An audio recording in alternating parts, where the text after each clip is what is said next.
Alex sat at his usual corner table in the downtown cafe, watching steam curl from his black coffee. The place hummed with its regular evening crowd. At the table next to him, a young couple leaned into each other, whispering promises about forever. The woman's eyes sparkled as she showed off a small engagement ring. Alex watched them the way a scientist might observe specimens, detached, analytical. In 5 years, statistically, they'd be divorced. The ring would sit in a drawer somewhere, a relic of an illusion they once shared about meaning something to each other. At a table to his right, a mother fed her toddler, wiping applesauce from the child's chin with practiced patience. Alex saw the exhaustion behind her smile. All that effort, all that love, raising someone who would one day sit in another cafe somewhere, realizing none of it mattered. He left a 20 on the table, more than enough for the coffee. Money was just paper anyway, as he pushed through the door into the night air. His footsteps echoed with purpose, not towards something, but away from everything. The city lights blurred as he walked, each step deliberate, final. He'd been walking this direction for weeks now, toward an answer to the question that consumed him. If nothing matters, why continue the charade? The headlights caught her first, a figure in the middle of the road, waving frantically. Alex's foot hovered over the brake. His mind calculated. Stopping meant involvement, complications, delay. Not stopping meant nothing, just like everything else. But something, habit maybe, or some vestigial social programming, made him press the brake. The woman rushed to his window, mascara streaking down her cheeks. In her arms, a golden retriever lay limp, breathing shallow. "Please," she gasped. "My dog. She got hit. The emergency vet is just 10 minutes away, but my car broke down." She was beautiful in that conventional way that evolution programmed men to notice. Symmetrical features, clear skin, signs of health and fertility. All biological tricks, Alex knew. Beauty was just atoms arranged in patterns that triggered chemical responses. Still, when she looked at him with those desperate green eyes, something in his chest responded against his will. "Get in," he heard himself say. Cradling the dog, thank you so much. I am Elisa. This is Kale. She is all I have," and her voice cracked. "I just hope nothing happens to her." Alex pulled onto the road. "It is just a dog." Elisa's breath caught, but she remained silent. "In 100 years, no one will remember you, me, or that dog. In 1,000 years, this entire city will be dust. In 1 billion years, the sun will expand and consume the earth entirely. Your grief is a chemical reaction in your brain. Nothing more." Silence filled the car. He saw her staring at him. It was not with anger, but with something else. "Please, God," she whispered to the dog, stroking its head. "God is dead," Alex said flatly. "If he ever existed at all." They drove the rest of the way in silence. When they arrived at the hospital, Elisa scrambled out, clutching the dog. But she paused at the door, looking back at him. Her panic was still there, but something else had crept in. Empathy. Not for the dog, but for him. She realized maybe this meeting wasn't just about saving her pet. She asked him, would he wait? Just in case. It was late. She didn't know if the doctor. And when she saw Alex hesitating, she just said, "Please." This was not his problem, he thought. But he saw her eyes. He always hated people with powerful eyes. He heard himself say, "Okay." They went in. The doctor confirmed it was indeed bad. The dog Kale needed to be in the pet ICU. Elisa was told to go home. She turned to Alex. She said it was her fault for keeping him, and asked if she could make him dinner as a thank you. Alex's routine was built on certainty. It didn't include dinner with strangers. His routine included work, coffee, observation, and recently, planning for an end. But she said please in a way that suggested it mattered, even though he knew nothing mattered.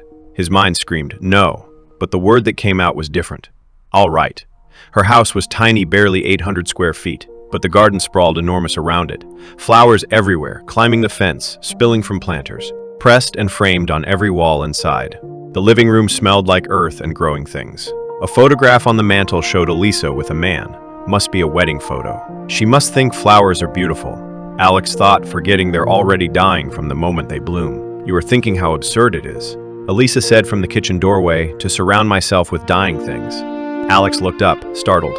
He was who usually read people's minds. He wasn't used to being read by others. Sit, I'll make us something simple, she said, as she left in the direction of the kitchen. As pots clanged and water ran, she began talking, her voice carrying clearly through the small space. I grew up poor, not romantic poor, real poor. Choosing between electricity and groceries poor. I decided young that I'd be rich. That was the answer to everything, I thought. She confessed she'd dated men for their money, trying to put up with them, but her pride always got in the way. And then, Just as she thought it was all a pointless, bitter struggle, she met him, the perfect man. Handsome, funny, caring, and rich. It was a dream. A fragile, perfect dream she was terrified to wake up from. About their perfect wedding, their beautiful home. 3 years ago, I came home from work to find our house in flames. Electrical fire. My husband was inside. He'd come home early with a migraine, taken sleeping pills. The smoke detector batteries were dead. The sizzling from the kitchen stopped. I stood there watching everything burn. My husband, my home, my future, my past. All of it turning to ash and smoke. I wanted to walk into those flames. I saw clearly what you see, that nothing mattered. That we build these elaborate stories about meaning, but they're just stories. She emerged with 2 plates of pasta, simple marinara, fresh basil from her garden. I tried to kill myself 6 weeks later. Pills, like my husband. But this stupid dog wouldn't leave me alone. She'd showed up after the fire, following me everywhere. I'd throw rocks at her, and she'd come back. The night I took the pills, she barked until the neighbors came. She sat across from Alex, holding his gaze. I learned something from Kale. She doesn't think about meaning or purpose. She just follows what feels right. So I started doing the same. I built this tiny house because I felt like it. I started growing flowers because when I did that, I lost my ability to reason. And because I didn't question, I grew more flowers. You know why flowers are beautiful? Because they die. If they lasted forever, they'd be plastic, fake. The dying is what makes them real. She set down the rose she was holding.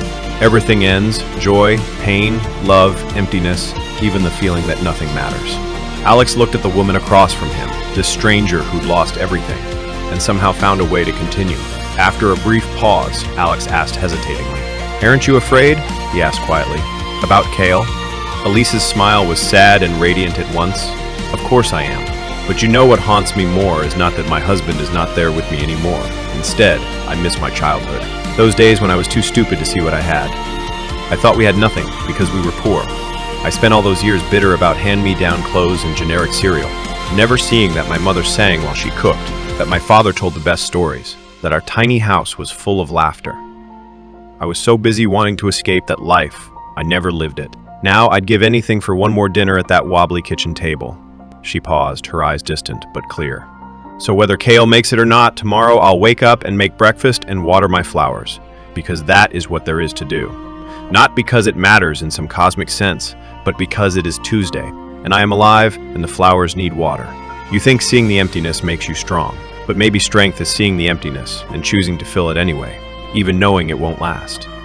Alex drove home that night. He found himself hoping Kale would survive, even knowing that hope was just neurons firing, just chemistry and electricity, but maybe that was enough. The thought of the possibility that existence itself is meaningless, that our struggles and joys are just noise in an indifferent universe, is something that has kept great philosophers awake for ages. Nihilism is the name we give this suspicion. It is the belief that nothing has inherent value or meaning, that all our moral systems, achievements, and relationships are just stories we tell ourselves to avoid staring into the void. While some embraced nihilism as liberation, Dmitry Pisarev declared, "What can be smashed must be smashed, meaning old values must be destroyed to make room for new ones." Max Stirner went further, calling all shared beliefs spooks that enslave us. He said we should ground ourselves in creative nothing and make our own rules. Nietzsche saw nihilism as a necessary destruction, clearing ground for individuals to create their own values. Others saw nihilism as a threat to humanity itself. Jacobi, who coined the term, warned that pure rational thinking leads to a world emptied of meaning and authentic experience. Dostoevsky's novels showed characters destroyed by the absence of values, drifting into madness and violence. This debate continues because it touches our deepest fear. What if our lives are just sound and fury, signifying nothing? Science has mapped the cosmos and found no evidence of purpose. We've discovered we're animals on a rock orbiting an ordinary star in an unremarkable galaxy among billions. Religious certainties that once provided meaning have weakened. We've built a world of incredible complexity and comfort, yet depression and anxiety reach epidemic levels.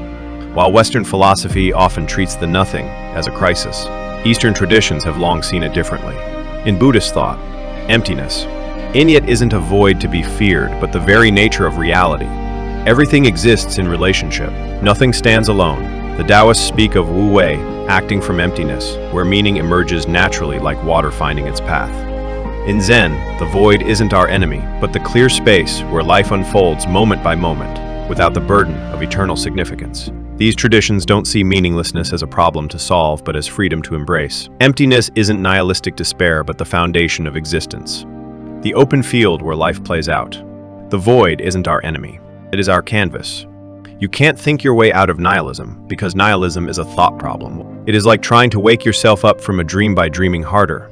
Instead, consider Kale the dog.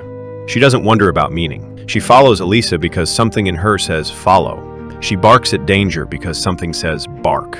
Not because it matters cosmically, but because that is what emerged from the nothing in that moment. We love people not because love has objective meaning, but because something in us loves. We create art, raise children, plant gardens, not because these things matter to the universe, but because they matter to us. Right now, in this moment that will pass like all moments. The nothing doesn't care what you do. That is not a curse, it is permission. Permission to create your own meaning, temporary and fragile as flowers, but real while it lasts. Alex woke up the next morning, and the weight of nothing felt different. Not lighter exactly, but more like weather than truth. Some days it would rain meaninglessness. Other days the sun would break through. Appreciate you sticking around. Catch you in the next video.